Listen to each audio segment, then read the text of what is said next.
दोस्तों आज हम इस वीडियो में बात करने वाले हैं ब्रांड मैनेजमेंट के बारे में, ब्रांडिंग के बारे में। अगर मैं आपको ब्रांडिंग के बारे में बताऊं या फिर ब्रांड मैनेजमेंट के बारे में बताऊं तो ब्रांड मैनेजमेंट अपने आप में पूरा सब्जेक्ट है। एमबीए में ब्रांड मैनेजमेंट एक सब्जेक्ट के रूप में पढ़ाया जाता है सेकेंड ईयर में। ये मार्केटिंग का एक बहुत इंपॉर्टेंट सब्जेक्ट बनता है। अगर आप ब्रांड मैनेजमेंट की जॉब्स देखेंगे तो लोगों की 30-30 लाख की, 40-40 लाख की ब्रांड मैनेजर की तरह जॉब लगती है। जो लोग आईआईएम से एमबीए करते हैं, ए बी सी और ऐसे टॉप कॉलेजेस से एमबीए करते हैं, उनको ब्रांड मैनेजमेंट की जॉब मिलती है। दोस्तों क्यों मिलती है ब्रांड मैनेजमेंट के बाद इतनी ज़्यादा अच्छी जॉब? क्या है ऐसा कि ब्रांड मैनेजमेंट इतना डिफिकल्ट है समझना, और क्या है ऐसा कि ब्रांडिंग इतना डिफिकल्ट है समझना, वो सब जानने की कोशिश करेंगे इस वीडियो में।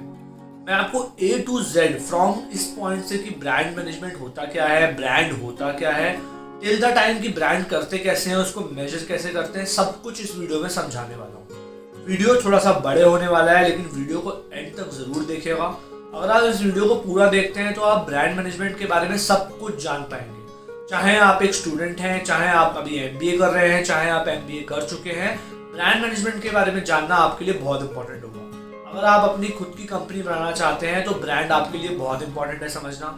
अगर आप जॉब करना चाहते हैं, ब्रांड मैनेजर का रोल पाना चाहते हैं किसी कंपनी में, तो भी आपके लिए ब्रांड मैनेजमेंट के बारे में समझना बहुत इंपॉर्टेंट है। ये एक होलिस्टिक क्लास होने वाली है, इसमें हम सब कुछ कवर करेंगे। तो दोस्तों इससे पहले कि हम प्रेजेंटेशन में आगे बढ़े और मैं आपको प्रेजेंटेशन से समझाऊंगा कि ब्रांड मैनेजमेंट क्या होता है, सबसे पहले ये समझना सबसे इंपॉर्टेंट है कि ब्रांड क्या होता है। बहुत सारे लोग अगर आप सोच के देखेंगे ब्रांड के बारे में तो कोई आपको बोलेगा कि ब्रांड एक प्रोडक्ट है, ब्रांड एक कंपनी है, ब्रांड एक नाम है, ब्रांड एक लोगो है, ब्रांड एक टैगलाइन है। जैसे मैकडोनल्ड्स का लोगो दिखता है, नाइकी का लोगो दिखता है, वो ब्रांड है। लेकिन एक्चुअली अगर आप सच में जानना चाहते हैं तो ब्रांड ये कुछ भी नहीं है। जो भी चीज़ आपको दिख सकती है, सुन सकती है, वो ब्रांड नहीं है। इनफैक्ट ब्रांड दिख ही नहीं सकती। ब्रांड क्या है दोस्तों? ब्रांड एक रेपुटेशन है जो आपके माइंड में एक कंपनी की बनती है। ब्रांड एक पोजीशनिंग है जो आपके माइंड में कंपनी की बनती है। जब आप किसी भी कंपनी के बारे में सुनते हैं, मान लीजिए मैकडोनल्ड्स के बारे में सुनते हैं, तो आपके दिमाग में जरूर एक पिक्चर आती होगी मैकडोनल्ड्स की। इसी तरीके से जब आपका दोस्त मैकडोनल्ड्स के बारे में सुनता है, उसके दिमाग में एक पिक्चर आती होगी। जब आपके पेरेंट्स सुनते हैं, उनके दिमाग में एक पिक्चर आती होगी। हर एक के दिमाग में ये पिक्चर अलग अलग होती है। आपके दिमाग में अलग पिक्चर होगी, किसी और के दिमाग में अलग पिक्चर होगी। तो अगर देखा जाए तो एक्चुअली ब्रांड कोई एक चीज नहीं है। हर आदमी के मन में जो ये पिक्चर आती है ब्रांड की, वो ही एक्चुअली ब्रांड है। जब आप किसी कंपनी के बारे में सुनते हैं और आपके दिमाग में एक पिक्चर आती है, वो आपके लिए वो ब्रांड है। आपके पेरेंट्स के माइंड में कोई अलग पिक्चर आती है तो उनके लिए ब्रांड वो है। एक कंपनी का गोल ये होता है कि ज्यादा से ज्यादा लोगों के दिमाग में एक सिमिलर सी पिक्चर आए। सेम पिक्चर तो नहीं आ सकती क्योंकि हर आदमी अलग अलग तरीके से एक कंपनी को परसीव करता है। लेकिन जो ये पिक्चर आपके दिमाग में बनती है, इसी को हम ब्रांड बोलते हैं। और ब्रांड मैनेजमेंट इसीलिए ही मुश्किल कॉन्सेप्ट है क्योंकि लोगों के दिमाग में जैसा आप चाहते हैं वैसी पिक्चर बनाना अपनी कंपनी की कोई आसान काम नहीं है। चलिए एक बंदे के मन में आप बना देंगे वैसी पिक्चर, लेकिन सबके माइंड में कैसे बनाएंगे वैसी पिक्चर, वो बहुत डिफिकल्ट काम है। और उसी चीज को करना इतना मुश्किल हो जाता है, इसीलिए ब्रांड मैनेजर्स को इतनी तगड़ी जॉब मिलती है। तो वही हम इस वीडियो में जानने वाले हैं कि किस तरीके से आप ब्रांड क्रिएट कर सकते हैं। लेकिन उससे पहले जो हम अभी जान रहे हैं वो ये जान रहे हैं कि ब्रांड होता क्या है। तो जैसे कि दोस्तों मैंने बताया, ब्रांड क्या है? ब्रांड एक रेपुटेशन है, ब्रांड एक प्रॉमिस है। जब भी आप कभी किसी कोई भी प्रोडक्ट खरीदने जाते हैं, मान लीजिए आप कोलगेट का प्रोडक्ट खरीदते हैं, तो आपके दिमाग में उसकी एक पिक्चर बनती है, तो वो तो हो गई रेपुटेशन। जब ब्रांड आप परचेज करते हैं, कोलगेट परचेज करते हैं, तो आपको ये पता है कि इसकी क्वालिटी अच्छी होने वाली है और ये आपके दांतों को बिल्कुल अच्छे से आपका ध्यान रखेगा। तो जो कोलगेट का ब्रांड प्रॉमिस है वो ये है कि वो आपका अच्छे से ध्यान रखेगा, आपके दांतों का अच्छे से ध्यान रखेगा। तो बेसिकली अगर आप देखेंगे तो कोलगेट की ब्रांड क्या है? कोलगेट की ब्रांड दो चीज का कॉम्बिनेशन है। एक वो जो आपके दिमाग में पिक्चर बनी, यानी कि वो रेपुटेशन। दूसरा वो जो उसने आपको प्रॉमिस किया। ऐसे उसने आपको कोई प्रॉमिस नहीं किया है, लेकिन जब आप परचेज करते हैं तो आपके दिमाग में एक प्रॉमिस बन जाता है। अगर आप एप्पल का फोन लेते हैं तो आप उससे एक एक्सपेक्टेशन लेके परचेज करते हैं। अगर आप मैकडोनल्ड्स का बर्गर खाने जाते हैं, एक एक्सपेक्टेशन के साथ जाते हैं। डोमिनोज का पिज्जा खाने जाते हैं, एक एक्सपेक्टेशंस के साथ जाते हैं। कोलगेट खरीदते हैं, एक एक्सपेक्टेशंस के साथ खरीदते हैं। जो ये एक्सपेक्टेशंस है, यानी कि ये जो प्रॉमिस है बेसिकली, जो ब्रांड ने आपको किया नहीं है, लेकिन क्योंकि उसने जिस तरीके से अपनी कंपनी बनाई है और जैसा आपको एड्स दिखाए हैं, वैसा प्रॉमिस आपके दिमाग में हो गया है, या फिर जैसा उसका प्रोडक्ट है वैसा प्रॉमिस आपके दिमाग में हो गया है, तो ये दोस्तों ब्रांड बनता है। तो ब्रांड क्या है? ब्रांड एक रेपुटेशन और एक प्रॉमिस का कॉम्बिनेशन है।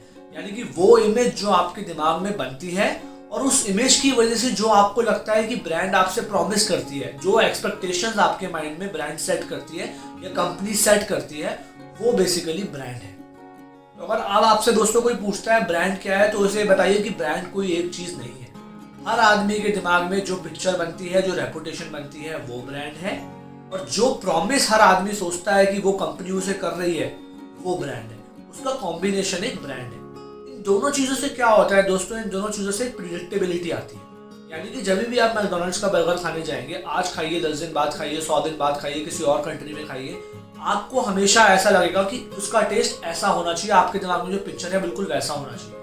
उसी तरीके से कोलगेट को आज यूज कीजिए, 10 महीने बाद यूज कीजिए, 6 महीने बाद यूज कीजिए, 4 साल बाद यूज कीजिए, जैसा आज आपके दिमाग में उसकी इमेज है, जैसा आज वो आपको बेसिकली आपके दांतों को हेल्प कर रहा है, वैसे ही वो उस टाइम पे भी हेल्प करना चाहिए। फर्क नहीं पड़ता कि डोमिनोज आज अपना एक वेज पिज्जा लेके आता है कि कल अपना एक नॉन वेज पिज्जा लेके आता है कि 6 महीने बाद एक नया पिज्जा लेके आता है। आपके दिमाग में जो एक इमेज बनी हुई है डोमिनोज की, वैसा प्रिडिक्टेबिलिटी आपको डोमिनोज के हर पिज्जा से चाहिए, हर ऑफरिंग से चाहिए, हर डिलीवरी से चाहिए। रेपुटेशन और जो आपके दिमाग में उसकी प्रॉमिस है, वो रेपुटेशन प्लस प्रॉमिस से एक प्रिडिक्टेबिलिटी बनती है। वो प्रिडिक्टेबिलिटी जो है दोस्तों, वो ब्रांड का एक एहसास देता है आपको, और वो प्रिडिक्टेबिलिटी ही मेंटेन करना ब्रांड को मेंटेन करना होता है। तो सीधे शब्दों में ब्रांड क्या है, आपके माइंड में बनती हुई रेपुटेशन, उस रेपुटेशन की वजह से आपके दिमाग में होता हुआ प्रॉमिस, और इस रेपुटेशन और प्रॉमिस की वजह से होती हुई एक प्रिडिक्टेबल नेचर। उस प्रिडिक्टेबल नेचर के बहुत सारे फायदे हैं जिस वजह से लोग ब्रांड बनाते हैं, जिसको हम आगे जानेंगे। चलिए दोस्तों, जब हम समझ गए हैं ब्रांड क्या है, तो हम ये जानने की कोशिश करते हैं कि ब्रांड के एडवांटेज क्या है, ब्रांड होने का फायदा क्या है। तो ब्रांड का सबसे पहला बेनिफिट है दोस्तों डिफरेंशिएशन। डिफरेंशिएशन क्या होता है, मान लीजिए आज अगर डोमिनोज आपके बराबर में खुल जाता है और कोई और आउटलेट आपके बराबर में खुल जाता है, बिल्कुल सेम पिज्जा बेच रहे हैं दोनों, लेकिन फिर भी आप डोमिनोज पे जाएंगे और खरीदेंगे। क्यों? क्योंकि डोमिनोज ने जो अपनी ब्रांड बनाई है, उसकी वजह से उसकी एक डिफरेंशिएटेड इमेज बनी है आपके माइंड में। वो जो इमेज बनी है, जो वो डिफरेंशिएशन क्रिएट हुआ है, उस वजह से डोमिनोज जैसे ही खुलता है, कोई भी पिज्जा लॉन्च करता है, आप उसे ट्राई करने के लिए जाएंगे। इसी तरीके से जब आप मार्केट जाते हैं और एक टूथपेस्ट खरीदते हैं, तो कोलगेट अगर वहां मिल रहा है, तो वो डिफरेंशिएशन जो आपके माइंड में क्रिएटेड है कोलगेट की, उस वजह से आप उसे खरीदेंगे। कोई नया ब्रांड अगर वहां पे बेच रहा होगा जो कि अभी क्रिएटेड नहीं है आपके माइंड में, तो उसको आप नहीं खरीदेंगे। इसीलिए डिफरेंशिएशन जो ब्रांडिंग क्रिएट कर पाती है, उस वजह से लोग उसे खरीदते हैं। क्योंकि ये डिफरेंशिएशन क्रिएट करना इतना आसान काम नहीं है, ये लॉन्ग टर्म काम है, इसीलिए ब्रांड मैनेजमेंट एक डिफिकल्ट चीज है। हम आगे सीखेंगे कि ये डिफरेंशिएशन कैसे क्रिएट करना है, लेकिन ब्रांड मैनेजमेंट का या ब्रांडिंग का सबसे बड़ा फायदा यही है कि हमें डिफरेंशिएशन मिलता है। दूसरा फायदा है दोस्तों ब्रांड मैनेजमेंट का ट्रस्ट। अगर आज डोमिनोज आपके बराबर में खुला हुआ है और वो कोई नया पिज्जा भी लॉन्च करता है, तो आप उसे ट्राई करने जाते हैं। भले ही आपने वो पिज्जा पहले नहीं खाया, फिर भी ट्राई करने जाते हैं। क्यों? क्योंकि डोमिनोज के नाम पे ट्रस्ट है। उसी तरीके से अगर कोलगेट एक नया वेरिएंट लॉन्च करता है, तो आप उसे खरीद सकते हैं। क्यों? क्योंकि कोलगेट के नाम पे ट्रस्ट है। इसी तरीके से पेप्सी, लेज, अंकल चिप्स, इन सबके ब्रांड पे आपको ट्रस्ट है। तो वो नया वेरिएंट भी लॉन्च करते हैं, उससे फर्क नहीं पड़ता आपने पहले ट्राई किया हो या नहीं किया हो, नहीं फर्क पड़ता, लेकिन आप उसे ट्रस्ट करते हैं। आपको पता है कि यार बढ़िया ही मिलेगा। आपको ट्रस्ट की वजह से आप बेसिकली उसको खरीदने जाते हैं, तो उनको ज्यादा मेहनत नहीं करनी पड़ती। सोच के देखिए कि आज अगर आपको एक अंकल चिप्स जैसा चिप्स बना के मार्केट में बेचना हो, कितना डिफिकल्ट होगा उसको सस्टेन कर पाना, कितना डिफिकल्ट होगा लोगों को बेच पाना। बट अंकल चिप्स एक नया वेरिएंट लेके आएगा, आराम से बेच देगा। क्यों? क्योंकि अंकल चिप्स का माइंड में हमारे एक इमेज बनी हुई है, एक ट्रस्ट बना हुआ है, और उस ट्रस्ट के बेसिस पे लोग उसे खरीदते हैं। तो ब्रांडिंग का यही सबसे बड़ा फायदा है कि ट्रस्ट मिल जाता है। उसके बाद आप नए नए प्रोडक्ट्स उसी ब्रांड पे लॉन्च कर सकते हैं और लोग उसको ले सकते हैं। तीसरा फायदा है दोस्तों प्रॉफिट। एग्जाम्पल सोच के देखिए, फॉर एग्जाम्पल नाइकी एक जूता बेचता है, 4-4, 5-5, 8-8, 15-15 हजार का, 20-20 हजार का जूता बेच लेता है। एप्पल एक फोन बेचता है, 1-1 लाख रुपए का फोन बेच लेता है। या फिर आप मान लीजिए कि कोई शूज बेचने आए नॉन ब्रांडेड, तो क्या इतना महंगा बेच लेगा? भले एग्जैक्ट सेम शूज हो, लेकिन अगर उस पर नाइकी का सिंबल हटा दूं मैं, तो जो 15,000 की चीज बिक रही थी शायद वो 1500 में भी ना बिके। उसी तरीके से अगर एप्पल के फोन से मैं एप्पल का साइन हटा दूं, तो जो 1 लाख का फोन बिक रहा था शायद 5,000 का भी ना बिक पाए। तो यही फायदा है दोस्तों ब्रांडिंग का, कि वो आपको ज्यादा पैसा कमाने में, ज्यादा प्रॉफिट कमाने में हेल्प करता है। इसीलिए जो बड़ी बड़ी कंपनीज हैं, वो ब्रांड मैनेजर्स को करोड़ों रुपए का भी पैकेज देने में नहीं कतराती। 40-40, 50-50 लाख का पैकेज तो बहुत आराम से मिल जाता है लोगों को ब्रांड मैनेजमेंट में। क्यों? क्योंकि बहुत डिफिकल्ट होता है एक ब्रांड बना पाना, क्योंकि बहुत डिफिकल्ट है एक ऐसी रेपुटेशन लोगों के माइंड में क्रिएट कर पाना जो ब्रांड को ट्रस्टवर्दी बनाए, जो ब्रांड को डिफरेंशिएट करे। अगर ब्रांड ये सब कर पाएगी, एक डिफरेंशिएशन क्रिएट कर पाएगी, एक ट्रस्ट क्रिएट कर पाएगी, तो बहुत ज़्यादा पैसा कमा पाएगी, बहुत ज़्यादा प्रॉफिटेबल होकर मार्केट में बिक पाएगी। तो दोस्तों आशा करता हूँ आपको ब्रांड क्या है, ब्रांड के बेनिफिट्स क्या हैं, समझ आ गया होगा। आपको ये समझ आ गया होगा कि ये क्यों इंपॉर्टेंट है, आपको ये भी समझ आ गया होगा कि ये क्यों डिफिकल्ट है। जब आपको ये समझ आ गया सब कुछ, तो अब हम स्टेप बाय स्टेप ये प्रोसेस जानने की कोशिश करेंगे कि ब्रांड मैनेजमेंट कैसे होती है, ब्रांडिंग कैसे होती है। अगर आज आप एक कंपनी खोलना चाहते हैं तो किस तरीके से आप पूरी ब्रांड बना सकते हैं, कैसे उसको एक स्ट्रॉन्ग ब्रांड बना सकते हैं, उसका प्रोसेस पूरा समझेंगे। तो दोस्तों ब्रांड बिल्डिंग प्रोसेस जैसे आप अपनी स्क्रीन पे देख सकते हैं 4 डिफरेंट पार्ट्स में डिवाइडेड है। सबसे पहले आता है ब्रांड डेफिनेशन, फिर आता है ब्रांड पोजिशनिंग, फिर आता है ब्रांड पर्सनैलिटी, फिर आता है ब्रांड अवेयरनेस। एक एक करके इन सब चीजों को समझेंगे। सबसे पहले समझते हैं दोस्तों ब्रांड डेफिनेशन क्या है। तो देखिए दोस्तों, ब्रांड डेफिनेशन जैसे कि नाम सजेस्ट कर रहा है, इसका मतलब ब्रांड को डिफाइन करना। मान लीजिए फॉर एग्जांपल आज आप एक जूते की कंपनी खोलना चाहते हैं और आप अपना एक ब्रांड बनाना चाहते हैं, मान लीजिए किक। मान लीजिए जूते की कंपनी खोल रहे हैं जिसकी ब्रांड का नाम है किक। तो आप अपनी ब्रांड को कैसा बनाना चाहते हैं, उसकी जो डेफिनेशन है, उसको जो डिफाइन करने का प्रोसेस है, उसको ब्रांड डेफिनेशन बोलते हैं। जो मैंने नाम बताया आपको किक, ये नहीं है brand definition. Brand definition actually क्या है? ब्रांड डेफिनेशन है ब्रांड का प्रॉमिस क्या है, वो ब्रांड लोगों को क्या प्रॉमिस करती है। आप ये सोच के चलिए, एक जो ब्रांड है उसको एक इंसान मानिए। सबसे सिंपल तरीका ब्रांड मैनेजमेंट समझने का, अपनी कंपनी के ब्रांड को एक इंसान मान लीजिए। आज अगर एक इंसान आप मार्केट में लॉन्च कर रहे हैं जिसपे लोगों को ट्रस्ट करना चाहिए, तो उस इंसान के क्या ट्रेड्स होंगे? उसका नाम होगा, उसकी शक्ल होगी, लेकिन नाम और शक्ल के पीछे भी बहुत कुछ होगा। लेकिन जो एक पर्सन के अंदर का पार्ट होता है, जिस वजह से आप किसी पर्सन पे ट्रस्ट करते हैं, चाहे वो उसकी हम्बलनेस हो सकती है, चाहे वो उसकी डिसेंसी हो सकती है, चाहे वो उसका प्यार हो सकता है, चाहे वो उसकी लविंग नेचर हो सकती है, ये सब जो एलिमेंट होते हैं दोस्तों, ये बनते हैं ब्रांड डेफिनेशन के एलिमेंट। तो जब हम ब्रांड डेफिनेशन की बात करते हैं तो सबसे पहले हम बात करते हैं ब्रांड प्रॉमिस की। ब्रांड प्रॉमिस क्या है? जैसे मान लीजिए नाइकी, तो नाइकी क्या प्रॉमिस करती है? मैंने नीचे लिखा हुआ है, नाइकी प्रॉमिस करती है bring inspiration and innovation to every athlete in the world. यानी कि वो ये कहते हैं जो भी एथलीट है पूरे वर्ल्ड में, उसकी लाइफ में एक इंस्पिरेशन लेके आएंगे ताकि वो पहने और उसको लगे मैं बहुत अच्छा कर सकता हूँ, और एक इनोवेशन लेके आएंगे। इंस्पिरेशन कैसे आएगी? इंस्पिरेशन आएगी फील गुड फैक्टर से, कि मैंने नाइक पहन रखा है, मैं बहुत अच्छा कपड़ा पहन रखा है, मैंने बहुत अच्छे शूज पहन रखे हैं, उससे एक मोटिवेशन, उससे कॉन्फिडेंस मिलता है। इनोवेशन से क्या होगा? जैसे उन्होंने टी शर्ट लॉन्च की, उन्होंने ऐसी टी शर्ट लॉन्च की जिससे पसीना कमाए, पसीना कमाएगा तो जो रेसर है वो तेज भाग पाएगा।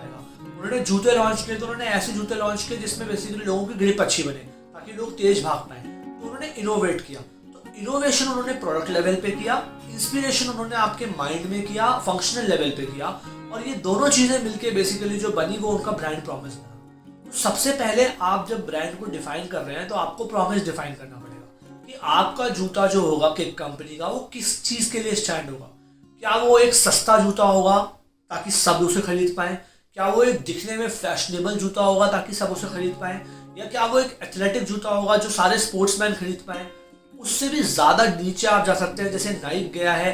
क्या वो लोगों की लाइफ में इंस्पिरेशन लाएगा? क्या वो उनको अच्छा फील कराएगा? क्या वो उन्हें ऐसा फील कराएगा कि मैंने बहुत ही सस्ता जूता पहन रखा है? क्या वो उन्हें ऐसा फील कराएगा कि मैंने बहुत ही कंफर्टेबल जूता पहन रखा है? क्या फील कराएगा? बाटा की इमेज, रीबॉक की इमेज, नाइक की इमेज, सबकी इमेज अलग है। तो आपके जूते की इमेज क्या होगी वो आपको डिफाइन करना है ब्रांड प्रॉमिस।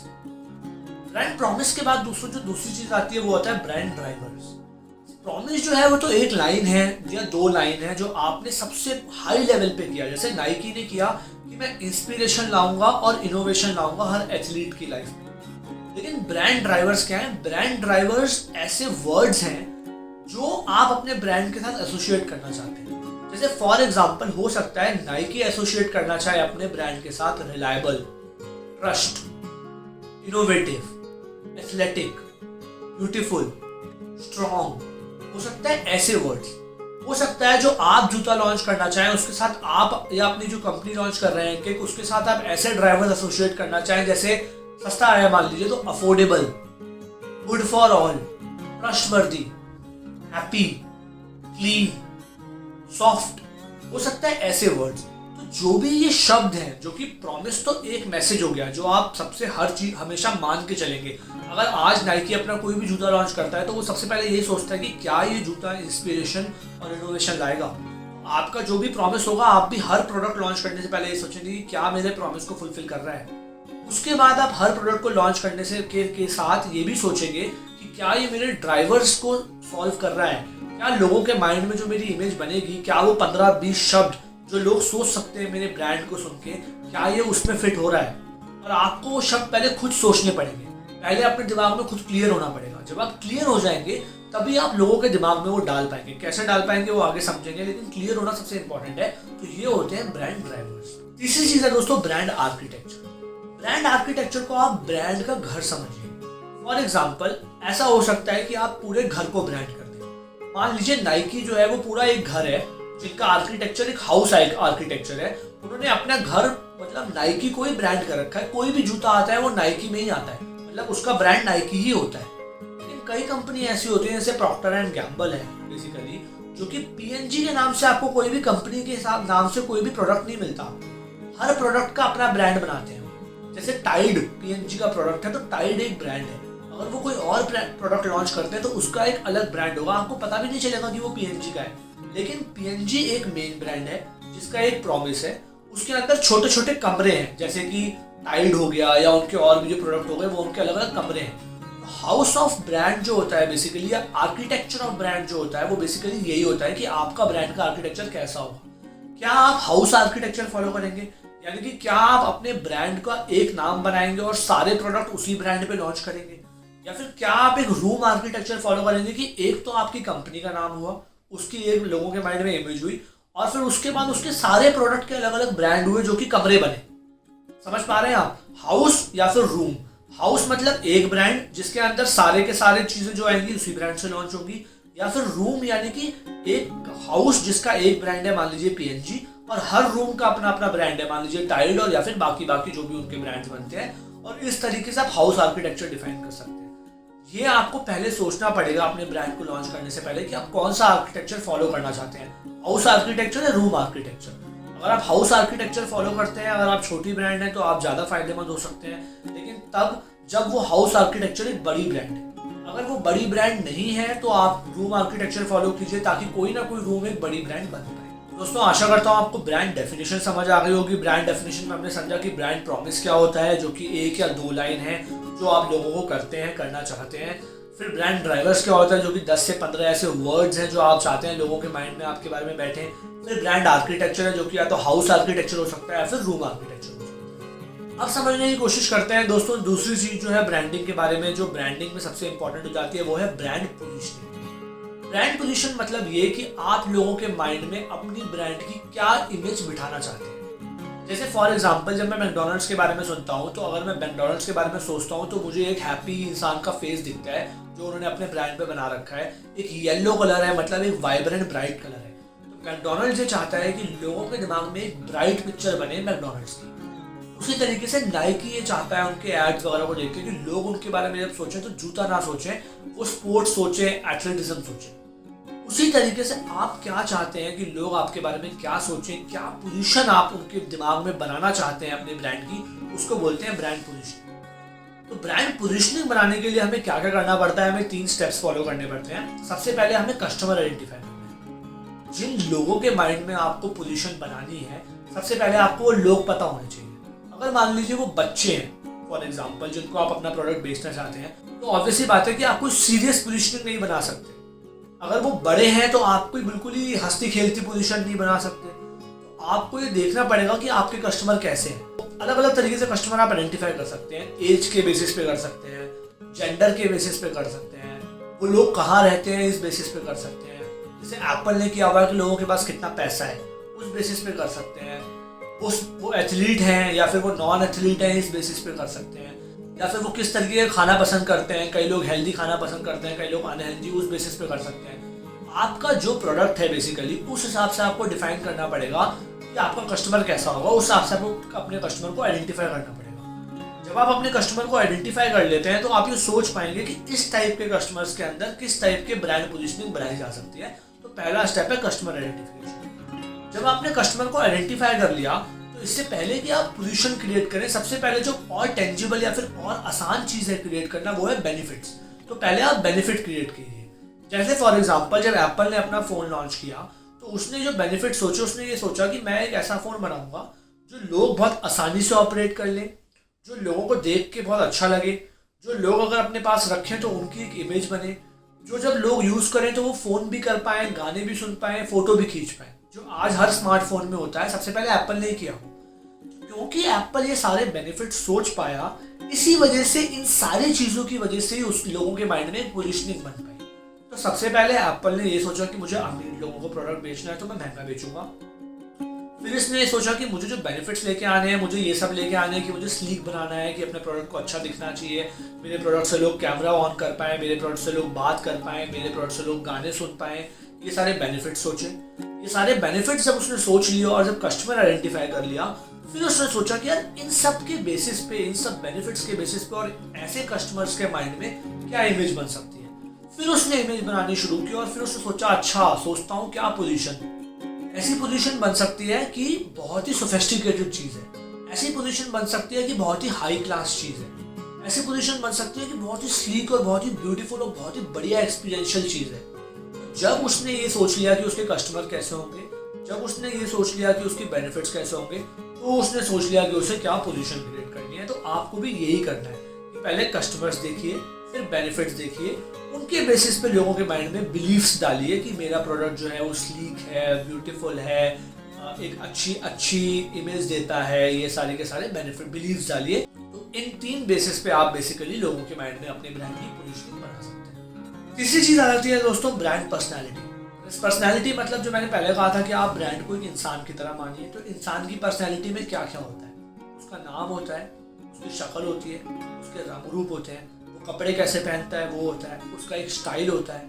तो यही सारी चीज़ ब्रांड में भी आती है। ब्रांड का एक नेम होता है, ब्रांड का एक लोगो होता है, लोगो का एक कलर होता है, ब्रांड का एक कलर होता है, एक टैगलाइन होती है और एक कुछ नेचर होती है ब्रांड की। जैसे एप्पल की नेचर है सोफिस्टिकेटेड, नाइक की नेचर है एथलेटिज्म, डोमिनोज की नेचर है टेस्ट, मैकडॉनल्ड्स की नेचर है लाइवली। इसी तरीके से हर चीज़ की एक नेचर होती है। आपको ब्रांड की पर्सनैलिटी भी बनानी है, उसके बारे में भी सोचना है किस टाइप के कस्टमर्स को आप टारगेट कर रहे हैं, किस रेंज में अपने प्रोडक्ट को बेच रहे हैं, उसके बेसिस पे ब्रांड की पर्सनैलिटी बनाइए। एक नाम रखिए, उसको एक लोगो दीजिए, उसको एक टैगलाइन दीजिए, एक कलर दीजिए, उन्हीं को मेंटेन कीजिए ताकि वो कलर देखते ही लोग आइडेंटिफाई कर पाए। जैसे दूर से ही मैकडॉनल्ड्स समझ आ जाता है, दूर से ही डोमिनोज समझ आ जाता है, एक रेड ब्लू कलर डोमिनोज का, एक येलो रेड कलर मैकडॉनल्ड्स का, नाइकी का ब्लैक कलर लोगों के दिमाग में बैठा हुआ है। इनको ब्रांड एलिमेंट्स बोलते हैं जो पर्सनालिटी के पार्ट होते हैं। और इसी तरीके से आप पर्सनालिटी क्रिएट कर सकते हैं। आपको नेम क्रिएट करना है, लोगो क्रिएट करना है, टैगलाइन क्रिएट करना है और इन सबसे इम्पोर्टेंट एक नेचर क्रिएट करनी है। नेचर कैसे क्रिएट होती है? जिस तरीके से आप कस्टमर से बात करते हैं, जिस तरीके से आप अपनी एडवर्टाइजमेंट चलाते हैं, अपने एडवर्टाइजमेंट में जो चीज़ आप दिखाते हैं, उन सब तरीकों से, जिन चैनल्स को आप यूज़ करते हैं ऑनलाइन ऑफलाइन, जिस प्राइस पे आप बेचते हैं, उन सब बेसिस पे ब्रांड की नेचर डिसाइड होती है। तो इन सब तरीकों से आपको ब्रांड की पर्सनैलिटी बनानी है। तो सबसे पहले हमने ब्रांड को डिफाइन किया, फिर हमने ब्रांड की पोजीशन बनाई, फिर हमने ब्रांड की पर्सनैलिटी बनाई। चौथा पार्ट दोस्तों जो आ जाता है ब्रांडिंग में, वो आ जाता है ब्रांड अवेयरनेस। आपने सब कुछ कर लिया, आपने ब्रांड डिफाइन कर लिया, पोजीशन कर लिया, पर्सनैलिटी कर लिया, लेकिन अपनी अवेयरनेस कैसे बना के रखेंगे लोगों के माइंड में? कैसे लोग आपके ब्रांड के बारे में जान पाएंगे? कैसे ज़्यादा से ज़्यादा लोग उसके बारे में वैसा जान पाएंगे जैसा आप चाहते हैं? उसमें दोस्तों 2 तरीके हैं जो आप फॉलो कर सकते हैं। सबसे पहला एक मैं जिसको बोलता हूँ वो है touch point formula. Touch point formula मतलब ये कि आपकी ब्रांड लोगों को कहाँ कहाँ छुएगी। सबसे पहले आपकी ब्रांड लोगों को छुएगी जब उनको नीड आएगी। जब भी लोगों के दिमाग में ये आएगा कि हमें जूता खरीदना है तो वो आपके ब्रांड के बारे में सोचेंगे। जब आप ये सोचते हैं कि नीड के टाइम पे आपको क्या पोजीशनिंग देनी है लोगों के माइंड में, तो आप अवेयरनेस क्रिएट कर सकते हैं। जैसे फॉर एग्जांपल आप अलग अलग जगह बैनर लगा सकते हैं, आप अलग अलग शॉप्स में बैनर लगा सकते हैं, आप रेडियो कैंपेन चला सकते हैं, ऑनलाइन कैंपेन चला सकते हैं, टीवी कैंपेन चला सकते हैं। तो जब भी लोगों को नीड आएगी जूता खरीदने की तो वो आपको देख पाएंगे। दूसरा टच पॉइंट आता है सर्च करने में। जब लोग सर्च करते हैं तो वो ऐड कैंपेन्स देख पाएंगे, आपकी कंपनी के बारे में पढ़ पाएंगे, आपकी कंपनी के बारे में आर्टिकल्स पढ़ पाएंगे, आपकी कंपनी के बारे में ब्लॉग्स पढ़ पाएंगे। तो जब लोग सर्च करना शुरू करते हैं, आपकी कंपनी के बैनर्स देख पाएंगे, तो वो आपसे टच पॉइंट में आते हैं। तीसरा जब टच पॉइंट आता है वो आता है बाय करने का टाइम, जब लोग खरीदने जाते हैं जूते को तब किस तरीके से आपके जूते मार्केट में पड़े हुए हैं, शॉप में पड़े हुए हैं, किस तरीके से डिस्प्ले हुए हैं, उनको जो बेच रहा है, जैसे आप नाइकी में देखेंगे वो हमेशा एक नाइकी टी शर्ट पहन के बेचते हैं, किस तरीके से लोग उसे सेल कर रहे हैं, वो किस तरीके से कस्टमर से बात कर रहे हैं। तो जब लोग बाय करते हैं तो एक टच पॉइंट आता है। चौथा टच पॉइंट आता है दोस्तों आफ्टर बाय एक्सपीरियंस, की जब वो खरीद लेते हैं पोस्ट परचेज उनका दिमाग में क्या एलिमेंट्स हैं कि आप उन्हें कैसी सर्विस दे रहे हैं, अगर उनका जूता खराब हो गया तो क्या आप ठीक कर रहे हैं कि नहीं कर रहे हैं, क्या आप उन्हें वारंटी दे रहे हैं। इस तरीके से जब लोग उनके जूतों को देख रहे हैं तो परसीव कर रहे हैं, तो ये सारा पोस्ट परचेज एक्सपीरियंस है। तो 4 जगह पे हम लोगों को टच करते हैं, लीड में, सर्च में, बाय में और पोस्ट परचेज में। तो आप इन चारों जगहों पे ब्रांड की अवेयरनेस क्रिएट कर सकते हैं और इन चारों जगहों पे अपने ब्रांड को प्रमोट कर सकते हैं। दूसरा तरीका दोस्तों जो है अवेयरनेस फैलाने का, जिसको मैं बोलता हूँ चैनल्स।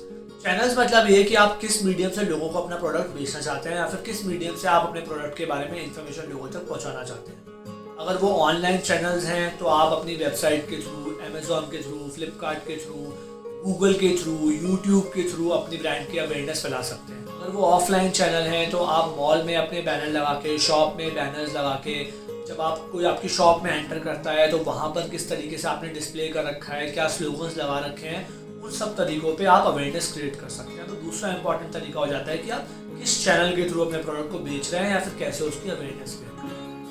तो दोस्तों ये था पूरा ब्रांडिंग के बारे में, पूरा ब्रांड मैनेजमेंट का प्रोसेस। दोस्तों आशा करता हूँ वीडियो आपको अच्छा लगा होगा। अगर वीडियो अच्छा लगा हो तो वीडियो को लाइक कीजिए, चैनल को सब्सक्राइब कीजिए। मिलते हैं अगले